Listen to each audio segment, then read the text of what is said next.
हा संत तुकाराम महाराजाचा अभंग आहे।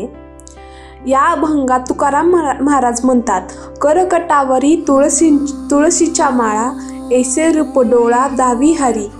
हरीच्या हातात तुळशीच्या माळा आहेत आणि हे देवी रूप माझ्या डोळ्यांना दर्शन देत आहे। भक्ताच्या मनात प्रेम व भक्ती जागवणारा हा क्षण आहे। ठेविले चरण दोन्ही विटेवरी, ऐसी रूप दावी डोळा। विठ्ठलाचे दोन्ही चरण विटेवर ठेवलेले आहेत। त्या देवीच्या दर्शनाने भक्तांची डोळे आनंदाने भरून येतात। कंठी पितांबर कास मिरवली, दाखवी वाहिली ऐसी मूर्ती। कटीला पिवळा पितांबर आणि तेजस्वी कास म्हणजे सोन्याचा कंबरपट्टा।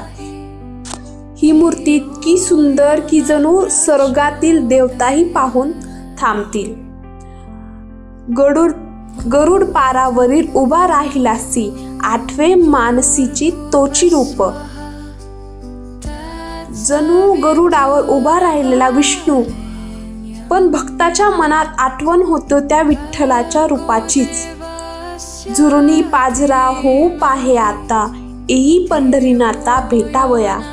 भक्त मनाने झुरतो, शरीर जणू पांझरच होतं। फक्त एकच इच्छा पंढरीनाथाची दर्शन घ्यायचे।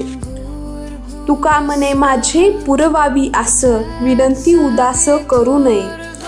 तुकाराम महाराज म्हणतात, नम्रतेने म्हणतात, हे विठ्ठला माझी इच्छा पूर्ण कर, माझ्या विनंतीकडे उदासपणे पाहू नकोस। हा अभंग केवळ शब्दाचा नाही, तो भक्तीचा प्रवाह आहे। तुकाराम महाराज भक्तीचा एक दीप लावतात, जो पिढ्यानपिढ्या लोकांच्या मनात विठ्ठल प्रेम जागवते।